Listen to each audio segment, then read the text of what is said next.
तो देखिए finally Jharkhand PGT में 2 सब्जेक्ट का रिजल्ट आ गया है कह सकते हैं। ठीक है, एक्चुअली एक तरह का शॉर्ट लिस्ट है जिसको डॉक्यूमेंट वेरिफिकेशन के लिए बुलाया गया है डीवी के लिए। तो उसमें हम लोग देख सकते हैं कि एक फिजिक्स है और एक केमिस्ट्री है। ठीक है, 2 सब्जेक्ट के लिए भी कॉल किया गया है। बाकी सब्जेक्ट के लिए भी कॉल क्यों नहीं किया गया तो इस पर भी हम लोग बात कर लेंगे। और जो मास्टर बुक दिया गया है ठीक है क्वेश्चन का वो क्यों दिया गया है तो उस पर बात कर लेते हैं। तो अब देखो फिजिक्स और केमिस्ट्री का यहाँ पे आपको एक शॉर्ट लिस्ट है। ठीक है, जिसको कि डीवी यानी डॉक्यूमेंट वेरिफिकेशन के लिए कॉल किया गया है। कल के ही डेट में ये आया है। ठीक है, और ज़्यादा दिन नहीं है, 22 तारीख से ये स्टार्ट हो जाएगा, 22 से लेकर 24 तक, यानी 22 तारीख 23 तारीख 24 तारीख तक ये आपका डीवी चलने वाला है। तो आप इसको देख सकते हो जाकर के jssc.nic.in। ठीक है, वहाँ पे ये आपको मिल जाएगा ऑफिशियल वेबसाइट पे। और ऐसे मैंने टेलीग्राम पे भी डाल दिया है जो मेरे चैनल है वहाँ पे, तो वहाँ से भी आप देख सकते हैं। ठीक है, पीजीटी टीजीटी तहसीन सर। तो अब देखो यहाँ पे जो पहले इसका देख लेते हैं फिजिक्स केमिस्ट्री का कि कितने सीट्स थे, कितना निकाला गया है यहाँ पे। तो ये देखिए ये फाइनल रिजल्ट नहीं है क्योंकि ये आपका डीवी के लिए कॉल किया गया है और जो सीट है उसके कंपेयर में बहुत सारे बच्चों को कॉल किया गया है। तो ये फाइनल नहीं है, आफ्टर डॉक्यूमेंट वेरिफिकेशन जो है फिर आपको फाइनली कॉल किया जाएगा, तो वो एक कह सकते हैं कि फाइनल रिजल्ट होता है। ठीक है, तो अब देखो यहाँ पे जैसे आप देख सकते हैं कि 22 दिसंबर से 24 दिसंबर तक ये चलेगा। 2 शिफ्ट में होना है, 11 बजे से 1:30 तक पहला शिफ्ट और फिर 2:30 से 5 बजे तक। ठीक है, तो यहाँ पे देख लेते हैं हम लोग। जैसे आप देखेंगे पहले तो आपको यहाँ पे देखो रसायन शास्त्र एंड केमिस्ट्री का दिया हुआ है। तो फर्स्ट शिफ्ट में आप देख सकते हैं कि फर्स्ट शिफ्ट में केमिस्ट्री का होगा और सेकेंड जो शिफ्ट है उसमें आपका फिजिक्स का होगा, ऐसा दिया गया है। ठीक है, फिजिक्स पहला में केमिस्ट्री का होगा, दूसरा में आपका फिजिक्स का। तो अब जो फर्स्ट शिफ्ट है तो 22 तारीख के लिए देखो इन सारे रोल नंबर को कॉल किया गया है। आप रोल नंबर मैच करके देख सकते हैं। ठीक है, और यहाँ पे टोटल 152 बच्चों का डीवी होगा यानी डॉक्यूमेंट वेरिफिकेशन होगा। ठीक है, फिर नेक्स्ट डेट में यानी 23 तारीख को फर्स्ट शिफ्ट में केमिस्ट्री के लिए 158 बच्चों को कॉल किया गया है। ठीक है जी, और फिर नेक्स्ट डेट यानी 24 तारीख को फर्स्ट शिफ्ट में ही केमिस्ट्री के लिए 241 बच्चों को कॉल किया गया है। ठीक है, तो टोटल हम लोग देखें ना तो टोटल यहाँ पे जो है 551 यानी 551 बच्चों को कॉल किया गया है। ठीक है, और अगर आप सीट्स देखिएगा तो सीट्स कितने हैं तो टोटल जो सीट है तो एक रेगुलर और दूसरा बैकलॉग, क्योंकि दोनों में था तो रेगुलर और बैकलॉग मिला के दोनों को देखेंगे तो ऊपर वाला जो है रेगुलर का है, नीचे वाला बैकलॉग का है। तो रेगुलर में देखो 227 सीट है और जो टीजीटी से पीजीटी में आएंगे मतलब कि जो ऑलरेडी टीचर हैं टीजीटी में तो वो पीजीटी के लिए अगर अप्लाई किए हैं तो उनके लिए 75 सीट है। ठीक है, हालांकि ये कहा गया है कि जो भी सीट खाली रहेगा ना तो वो भर दिया जाएगा रेगुलर वैकेंसी से ही, तो ये एक अच्छी बात है। तो अब यहाँ पे फिर देखेंगे बैकलॉग वाले में 30 सीट है। ठीक है, और 10 सीट जो है आपका वो टीजीटी वालों का है। तो टोटल मिलाकर के 342 सीट है कह सकते हैं हमारा केमिस्ट्री में। और आपको कॉल किया गया है कितना 501 बच्चों को। तो यहाँ पे जो एक्स्ट्रा है वो 209 बच्चे हैं। 209 बच्चे ज़्यादा बुलाए गए हैं। तो डेफिनेटली डॉक्यूमेंट वेरिफिकेशन के बाद एग्जैक्टली पता चलेगा कि किन किन का हुआ है। ठीक है, अब यहाँ पे देखो कट ऑफ भी जारी नहीं किया गया, लेकिन जो मेरे को पता चला है वो ये कि 130 प्लस। ठीक है, 130 और उससे ज़्यादा जनरली जो बच्चे कॉल किए गए हैं जनरल की मैं बात कर रहा हूँ। ठीक है, ओबीसी वगैरह देखना पड़ेगा जब कट ऑफ आएगा तो, लेकिन जनरली जो है वो 130 से ज़्यादा बच्चों को कॉल किया गया है। और चूँकि टीजीटी वाले में तो कम ही टीचर अपीयर होते हैं। ठीक है, तो उनका कट ऑफ डेफिनेटली बहुत कम रहा होगा। तो ये तो खैर इसका है केमिस्ट्री का है। ठीक है, इसके बाद हम फिजिक्स की बात करें। फिजिक्स की बात करें तो फिजिक्स में आप देख सकते हैं कि सेकेंड शिफ्ट में सारा होगा वेरिफिकेशन। तो 22 तारीख को ठीक है 2 से लेकर के 2:30 से लेकर के 5 बजे तक होगा ये। ठीक है, तो इसमें इतने सारे बच्चों को कॉल किया गया है। 226 बच्चे हैं। ठीक है, 22 तारीख को सेकेंड शिफ्ट में। 23 तारीख की बात करें तो 23 तारीख आप यहाँ पे देखेंगे तो 23 तारीख में अगेन आपको 205 बच्चों को बुलाया गया है। ठीक है, और फिर लास्ट 24 तारीख को देखें तो आपको सेकेंड शिफ्ट में यहाँ पे टोटल 223 बच्चों को बुलाया गया। तो अगर मैं इसकी बात करूँ फिजिक्स की तो टोटल यहाँ पे हमारे पास में 654 बच्चे हो जा रहे हैं। ठीक है, 654 सबको ऐड करने से तो 654 बच्चों को कॉल किया गया है। जबकि आप देखोगे कि इसमें सीट्स कितने हैं तो सीट आपका देखो जो मेरा रेगुलर वैकेंसी है उसमें 251 सीट है। ठीक है, और 63 सीट आपका टीजीटी वालों का है। बैकलॉग का बात करें तो 45 सीट है और टीजीटी वालों का 14 सीट। तो टोटल जो है यहाँ पे 373 सीट है। तो आप देख सकते हो कि यहाँ पे 281 एक्स्ट्रा बच्चों को कॉल किया गया है। ठीक है, तो फाइनली ये कि जब डीबी हो जाएगा डॉक्यूमेंट वेरिफिकेशन तो उसके बाद ही आपको कंफर्म रिजल्ट मिलेगा, ठीक है जी। इसमें भी जो कट ऑफ है वो लगभग 125 प्लस गया है, ठीक है, 125 130 अभी तक जो बच्चों से पता चल रहा है। बाकी एक्यूरेट जो है कैटेगरी वाइज आपको वो जब इसका कट ऑफ जारी होगा तो पता चल जाएगा, ठीक है। तो अब देखो यहाँ पे आपको बोला गया है कि आप जब डीबी के लिए आएंगे तो आपको क्या क्या लाना है, तो ये अब तैयार रखना है, ठीक है। सारे सब्जेक्ट का होगा तो जिनका नहीं निकला वो भी तैयार रहो, ठीक है, जिनका रिजल्ट अच्छा होने वाला है। कि अभ्यर्थी जांच हेतु ऑनलाइन आवेदन में दी गई जो आप ऑनलाइन फॉर्म भरे थे ना उसके अकॉर्डिंग ही आपका होना चाहिए, ठीक है। तो ओरिजिनल आपको लेकर के आना होगा, ठीक है। प्रमाण पत्रों की मूल प्रति, एक सेल्फ आपको जो है उसमें अपना साइन करना है, ठीक है, सेल्फ सिग्नेचर होगा और उसका एक फोटोकॉपी भी लाना है। तो एक ओरिजिनल लेके आना है और उसका एक फोटोकॉपी लेके आना है जो भी आपने डॉक्यूमेंट ऑनलाइन में भरा था, ठीक है।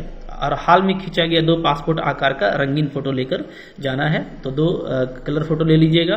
प्रमाण पत्रों की जांच में उपस्थित नहीं होने तथा वांछित प्रमाण पत्र प्रस्तुत नहीं करने की अवस्था में संबंधित अभ्यर्थी की अभियर्था समाप्त करने का पर आयोग निर्णय ले सकता है, ठीक है। यानी अगर आपका पूरा डीबी सही से नहीं हुआ, आप जो है कम पेपर लेके गए या मैच नहीं किया, तो उसके उसमें आपका ये वेरिफिकेशन के बाद आपका रिजल्ट रद्द किया जा सकता है। तो इसलिए मैं आपको बोलूँगा थोड़ा सा सीरियस रहना है, ठीक है। सारी चीज़ को अच्छे से मिला करके लेके जाइएगा वहाँ पे और सबका ओरिजिनल भी लेकर के जाना है, ठीक है।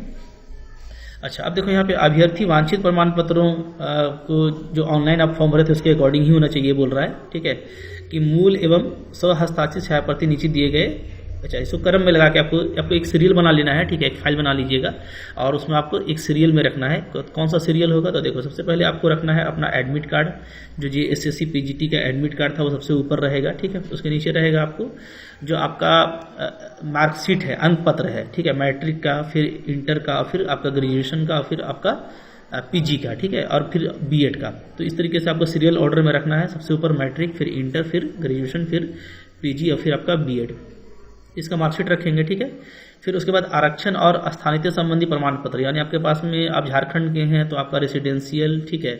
जाति आय, तो पहले आपको जाति आय रखना है और आपका जो आपका इनकम सर्टिफिकेट है वो, ठीक है। और फिर आपको स्थानीयता यानी आपको रेसिडेंशियल, ठीक है। तो ये सारी चीज़ें अरेंज कर लोगे, ठीक है। तो 1 बाय 1 सबसे पहले आपको देखो बता रहा है कि एडमिट कार्ड आपका देखा जाएगा, फिर आपको मैट्रिक का रिजल्ट, फिर इंटर का, फिर ग्रेजुएशन का, फिर PG का, ठीक है, फिर B.Ed, उसके बाद फिर आपको जाति आय का प्रमाण पत्र, फिर आपका जो है रेसिडेंशियल उसका प्रमाण पत्र, ठीक है। उसके नीचे अगर खेलकूद वगैरह आपके पास है तो ये सब रख लेना, कि आप अगर हैंडीकैप हो, ठीक है, वो तो ठीक है, भूतपूर्व सैनिक होने पर, या आपका जो एक्सपीरियंस है वो सब। अब देखिए ये बोलता है कि अगर आप 12 से 24 तक अपना वेरिफिकेशन नहीं कर पाए, मान लो कि कोई बच्चा दूर है और इन्होंने जल्दी से दे दिया, टाइम भी नहीं दिया हमको, ठीक है, तो अगर वो नहीं पहुंच पाएगा तो उसके पास एक टाइम है कि वो फिर 31 जो है दिसंबर को, यानी जो लास्ट दिन है 2023 का, उस दिन आ करके 11 से 4 बजे तक अपना वेरिफिकेशन करवा ले। इसके बाद उसको कोई टाइम नहीं दिया जाएगा और उसका जो कैंडिडेचर है वो रद्द कर दिया जाएगा। तो ये ध्यान देना है कि आपको करा ही लेना है, ठीक है, मिस नहीं करना अगर आपका रोल नंबर दिया हुआ है तो। अब तो यहाँ पे वही बात लिखा है कि जो भी आपका जो डीबी हो रहा है ना, डॉक्यूमेंट वेरिफिकेशन, यानी प्रमाण पत्र की जो जांच हो रही है, तो ये नहीं कि आपका फाइनल रिजल्ट है, इसके बाद आपका फाइनल रिजल्ट आएगा, ठीक है। जाहिर सी बात है जितने सीट्स हैं उतने ही लिए जाएंगे। अब देखो यहाँ पे ये भी बोला जा रहा है कि ये जो अभी आपको जो रिजल्ट दिया गया है ये इंपॉर्टेंट है, ठीक है। ये जो रिजल्ट दिया गया है तो ये रिजल्ट आपका वेरी कर सकता है, ये चेंज कर सकता है, और किसी बच्चे का नाम अगर इसमें नहीं है तो वो भी इसमें आ सकता है। लिखता है कि प्रमाण पत्रों की जांच हेतु अल्प सूचीबद्ध अभ्यर्थियों की उक्त सूची औपबंधिक मेघा सूची के आधार पर गठित की गई है, जिसमें अभ्यर्थियों से अंतिम उत्तर कुंजी पर प्राप्त आपत्तियों के आलोक में विशेषज्ञ समिति की अनुशंसा के अनुसार परिवर्तन संभव है। यानी देखो हुआ क्या है कि जो लास्ट अभी जो फाइनल जो आंसर की आया था, ठीक है, तो फाइनल आंसर की में हम लोगों ने देखा कि काफ़ी सारी जो है उसमें गड़बड़ियाँ थी, ठीक है। बहुत सारे क्वेश्चन का अभी भी रॉन्ग आंसर दिया हुआ है, स्पेशली मैथ और दूसरे सब्जेक्ट में तो दिया ही हुआ है। यही वजह है कि सिर्फ फिजिक्स और केमिस्ट्री का निकाला गया है, क्योंकि फिजिक्स और केमिस्ट्री की बात करें ना तो फिजिक्स और केमिस्ट्री का पेपर मैथ की तुलना में ईजी भी था, ठीक है, और प्लस आपका ये एरर लेस था, यानी इसमें बहुत कम गलतियां थी, क्वेश्चन ठीक ठाक थे, ठीक है, ऑप्शंस भी, इसमें बहुत कम ही कह सकते हो कि ऑब्जेक्शन क्रिएट किया गया होगा, इसीलिए इसको जो है रिजल्ट दे दिया गया। जबकि और जो सब्जेक्ट है उसमें शायद इसलिए नहीं दिया गया कि उसमें बहुत सारी आपत्ति दर्ज की गई है, बहुत सारा ऑब्जेक्शन क्रिएट किया गया है, और हम लोगों ने मैथ में देखा है स्पेशली कि काफ़ी सारे क्वेश्चन के अभी भी रॉन्ग आंसर हैं। तो इससे तो ये तो चेंज होगा ही होगा, इसलिए कि जो भी आप अभी आप निकाले हैं लिस्ट, ठीक है, तो मान लो किसी बच्चे का अगर 6 से 7 क्वेश्चन अगर रॉन्ग दिख रहा है ना, जबकि वो है करेक्ट और रॉन्ग दिख रहा है, तब तो ये इसका मतलब वो भी बाहर हो गया। लेकिन जैसे ही उसका ये करेक्ट माना जाएगा तो 6-7 क्वेश्चन तो काफ़ी बड़ा होता है ना, तो डेफिनेटली वो क्या है, मेरिट के अंदर आ जाएगा, बल्कि डीवी के बाद भी उसका फाइनल सिलेक्शन हो जाएगा। इसलिए कहा जा रहा है कि ये जो भी किया जा रहा है तो ये चेंज हो सकता है, और इसमें कुछ ऐसे बच्चे भी आ सकते हैं जो सूची में शामिल नहीं है, क्योंकि जब उनका वो करेक्ट मान लिया जाएगा तो वो शामिल हो जाएंगे। ये इन्होंने हड़बड़ा करके काम किया है। हालांकि मेरा ये मानना था कि पहले ये फाइनल आंसर की को ठीक कर लेते, इसलिए कि आप रॉन्ग क्वेश्चन पे तो आप बहाली नहीं करेंगे ना भाई, और फिर तो ये कट जाएगा और फिर लंबा खींचा जाएगा। इसलिए कि कोई भी बच्चा है उसका 6-7 क्वेश्चन अगर सही है तो उसको आप गलत करके, ठीक है, जबकि बहुत बड़ा कोई रॉकेट साइंस नहीं है, ठीक है, यूनिवर्सल ट्रूथ है, सारे टीचर्स जानते हैं, बच्चे जानते हैं कि कुछ क्वेश्चन ऐसे हैं जिनका बिल्कुल रॉन्ग आंसर है, ठीक है। तभी हम लोग बात करेंगे। इन्होंने एक मास्टर जो है क्वेश्चन पेपर भी दिया है और अपना एक पक्ष रखा है, क्योंकि बहुत सारे बच्चों ने ऑब्जेक्शन क्रिएट किया कि हम लोग ये देख रहे हैं कि आपको जब जाना है वेरिफिकेशन के लिए तो क्या क्या लेके जाना है, तो उसमें आपको ये फॉर्म भी ले लेना होगा, ठीक है। आपको ये वेबसाइट से मिल जाएगा, या जो टेलीग्राम का मैंने बताया PGT TGT, वहाँ पे आप जाकर के ये PDF से इसको निकाल लेना। इसमें आपको देखो पासपोर्ट साइज का फोटो साट देना है, कलर फोटो, ठीक है। यहाँ पे आपको अपना रोल नंबर लिख देना है, आपका जो सब्जेक्ट है वो लिख दीजिएगा, प्रमाण पत्र की जांच की तिथि क्या है, ठीक है। अगर केमिस्ट्री है तो प्रथम और फिजिक्स है तो द्वितीय, ये टिक कर दीजिएगा। नाम वगैरह लिख दीजिएगा, ठीक है। तो इसको आपको अच्छे से भर देना है, जैसा बिल्कुल आपको मैट्रिक का सर्टिफिकेट में है उसी तरीके से, ओके। ये पूरा फॉर्म आप भर दीजिएगा, यहाँ पे अपना कास्ट वगैरह भी डाल दीजिएगा, ठीक है, उम्र वगैरह पूरा एक्यूरेट डाल दीजिएगा। आप अपना पत्राचार का पूरा पता दे दीजिएगा, ठीक है। फिर यहाँ पे जो आपका जो रिकॉर्ड है 10th का, 12th का, ग्रेजुएशन का, PG का, उसको अच्छे से भर देना है पूरा, ठीक है। ये पूरा फॉर्म को अच्छे से भर लीजिएगा। अच्छा, इसके बाद देखो यहाँ पे आपका जो जाति प्रमाण पत्र या जो आपका रेसिडेंशियल है उसके लिए मांगा गया है, ठीक है। और फिर यहाँ पे खेलकूद वगैरह या कुछ है तो सबको, तो ये पूरा फॉर्म आपको अच्छे से भर लेना है। और जो ऑलरेडी TGT टीचर है वो यहाँ पे आप स्कूल वगैरह का नाम दे देंगे, ठीक है। और फिर लास्टली आप यहाँ पे जो है जांच, जब आप JSSC में जाएंगे ना तो आपको वहाँ पे सामने लिखना है, SSC में जो भी कर्मचारी होगा उसके सामने आप जो है घोषणा पत्र को लिखेंगे। ये जो पूरा घोषणा पत्र है, ठीक है, इसको अच्छे से लिखिएगा, ठीक है, पूरा साफ साफ यहाँ पे लिख दीजिएगा।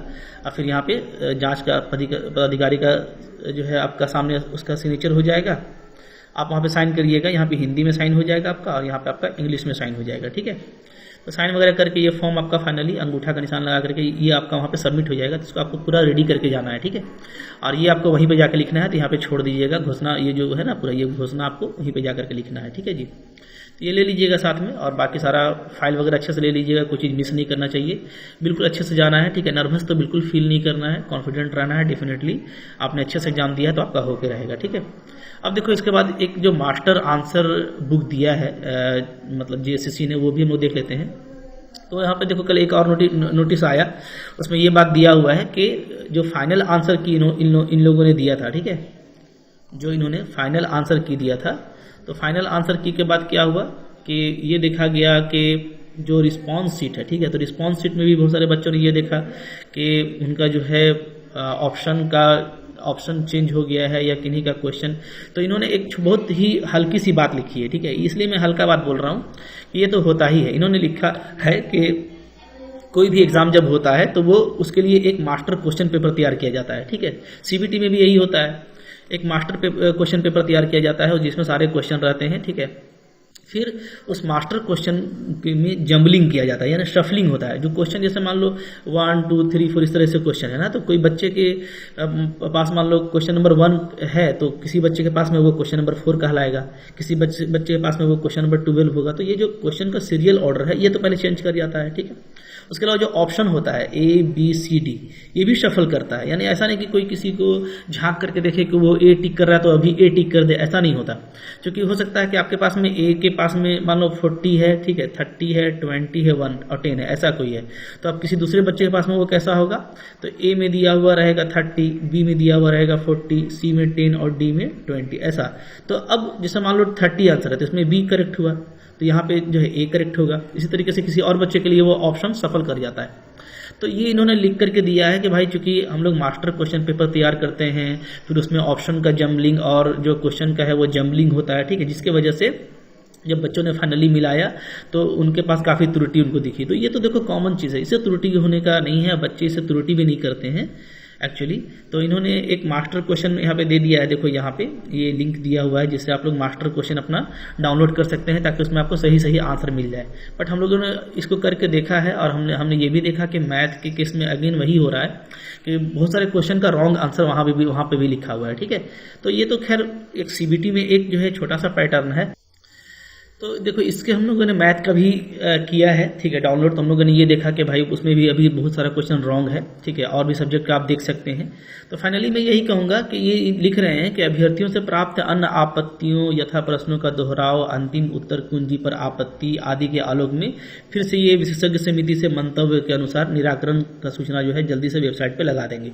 तो देखो अब ये है कि ये जल्दी करें तो अच्छी बात है, बट इनको ये देखना होगा कि जो क्वेश्चन रॉन्ग है, कुछ क्वेश्चन तो ऐसा है कि जिसमें ज़्यादा ऑप्शन करेक्ट हैं, तो चारों ऑप्शन करेक्ट हैं, तो उसको तो इनको पूरी तरीके से रिजेक्ट करना पड़ेगा, कैंसिल करना पड़ेगा और सबको नंबर देना पड़ेगा। तो ऐसे क्वेश्चन भी हैं, कुछ क्वेश्चन में अभी भी रॉन्ग आंसर को करेक्ट माना जा रहा है, तो उनको ठीक करना पड़ेगा। तो ये सब करने के बाद जो है फाइनली भी बहुत कुछ आगे पीछे होने वाला है, ठीक है।